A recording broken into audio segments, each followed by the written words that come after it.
আজকে আমরা যেটা করব সেটা হচ্ছে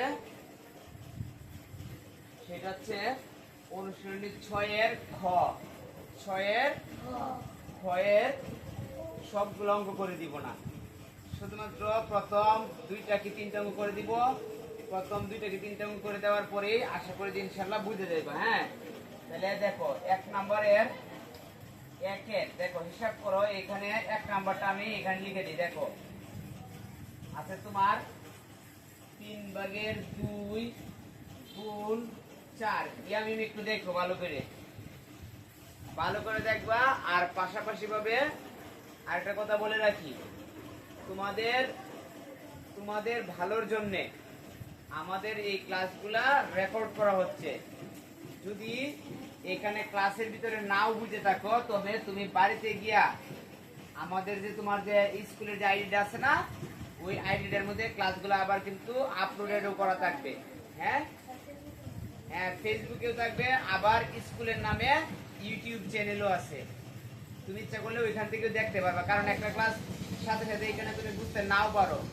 ঠিক আছে, যাতে করে দেখলে বাড়িতে যদি দেখো তাহলে তোমার জন্য এটা মেলা উপকার হবে। ঠিক আছে, দেখো আমরা লিখলাম 3 ভাগের 2 গুণ 4। অঙ্ক অনেক সহজ।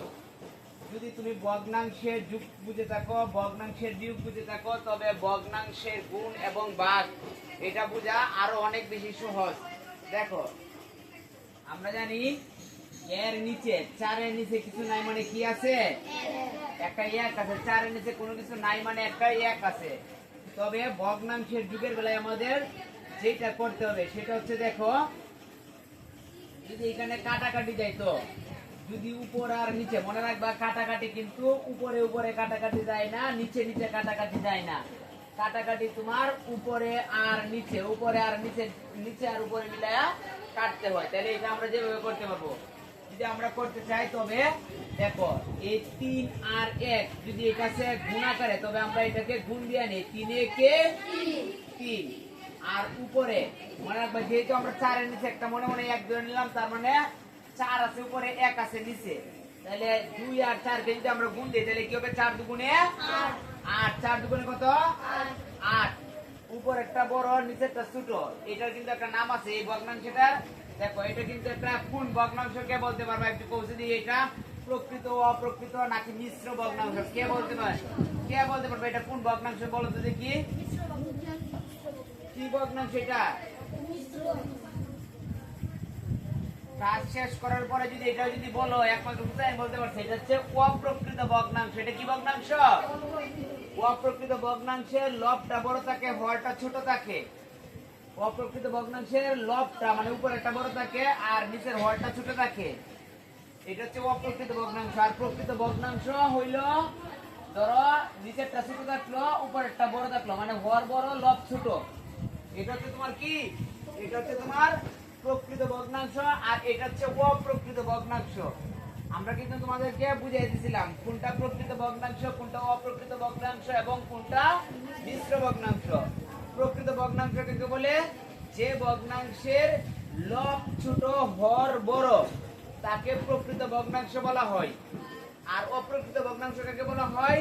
যে ভগ্নাংশের লব বড় হর ছোট তাকে বলা হয় অপ্রকৃত ভগ্নাংশ। আর মিশ্র ভগ্নাংশ কাকে বলা হয়? একটি পূর্ণ সংখ্যার সাথে যখন একটি প্রকৃত ভগ্নাংশ যুক্ত হয় তখন সেটি হয়ে যায় মিশ্র ভগ্নাংশ। তখন সেটি কি হয়ে যায়? মিশ্র ভগ্নাংশ। যেহেতু উপরের লবটা বড় হরটা ছোট, সুতরাং ভাগ যাবে, আমরা ভাগ দিয়া নেই। বারবার বুঝো, কথা বুঝতে চেষ্টা করো। যেহেতু উপরের লবটা বড় হরটা ছোট, এই কারণে আমরা ভাগ দিতে পারছি। আবার যদি মনে করো এখানে 3 থাকতো আর এখানে 8 থাকতো, আমরা কিন্তু ভাগ দিতে পারতাম না, ভাগ দিলামও না। তার মানে এখন দেখো 8 এর মধ্যে 3 যাবে কতবার? একটু সবাই বলো, 8 এর মধ্যে 3 যাবে কতবার? 8 এর মধ্যে 3 যাবে কতবার? 8 এর মধ্যে 3 যাবে কতবার? কতবার? এইটা ভাবতে যদি এত সময় লাগে তাহলে কিন্তু হবে না।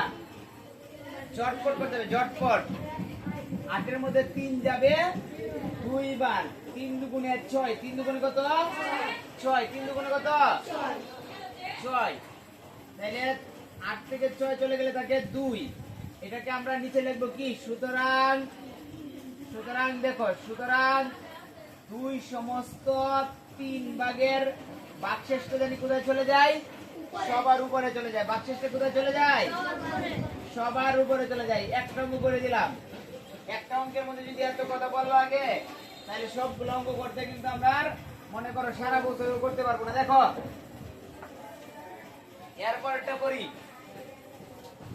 এরপরের অঙ্কটা দেখো ভালো করে। এরপরটা আছে 5 ভাগের 3। এটা কি 5 ভাগের 3 প্রকৃত অপ্রকৃত নাকি মিশ্র ভগ্নাংশ? 5 ভাগের 3 কি ভগ্নাংশ? এই যে আশরাফুলের মুখ দিয়ে কিন্তু আবল তাবল বাইরেছে। আবল তাবল বাইরে হওয়ারও একটা মানে আছে। এটা মিলে মিশ্র ভগ্নাংশ। এটা প্রকৃত ভগ্নাংশ। তাহলে মিশ্র ভগ্নাংশ কেন বললা? বিয়া শাদী কায়া মাথার মধ্যে একদম জ্ঞান শেষ হয়ে গেছে গা। একটা ক্লাস যদি তুমি মনে করো একদিন আজকে ক্লাস করলে আবার 17 দিন পরে যদি ক্লাসের সাথে সাক্ষাৎ হও, তাহলে এই ক্লাস কি তোমার বন্ধু না শত্রু? কি তোমার শত্রু? এই ক্লাস হয়ে যাবে তোমার শত্রু হয়ে যাবে। ঠিক আছে? একটা ক্লাস বুঝতে চাইলে প্রতিদিন ক্লাস করতে হবে। 17 দিন পরে পরে কবল হইলে কোনো লাভ নাই। 5 ভাগের 3 গুণ আছে 3। গুণ আছে কি? 3। এখন দেখো এই 3 এর নিচে কোনো কিছু নাই মানে একটা 1 আছে। 3 এর নিচে কোনো কিছু নাই মানে কি আছে? 1 আছে। এখন উপরে টুপরের মতো গুণ, নিচেরটা নিচের মতো গুণ। 5 এর সাথে 1 গুণ দিলে সময় বলো তো 5 এর সাথে 1 গুণ দিলে কি হবে? 5 এ কে 5। আর উপরে 3 এর সাথে 3 গুণ দিলে কি হয়? 3 3 কে 9। উপরের লবটা যেহেতু বড়, হর ছোট, সুতরাং ভাগ যাবে। 9 এর মধ্যে 5 কতবার যাবে? একটু ঝটপট তাড়াতাড়ি বলে ফেলো। একবার যাবে। ইয়ামিন কি একটু সহজ লাগে না কঠিন লাগতেছে? দুইবার কেন নিলাম না আমরা? দুইবার কেন নিলাম না? বেশি হয়ে যাবে। এখন এটাকে আমরা দেখো 9 থেকে 5 চলে গেলে থাকে 4। এটাকে আমরা লিখতে পারবো সুতরাং 1 সমস্ত 5 ভাগের 4। রাইতা বলো তো এটা প্রকৃত অপ্রকৃত নাকি মিশ্র ভগ্নাংশ হইল? কি হইল একটু বলো তো দেখি উত্তরটা। এটা কি হইল? হ্যাঁ, মিশ্র ভগ্নাংশ।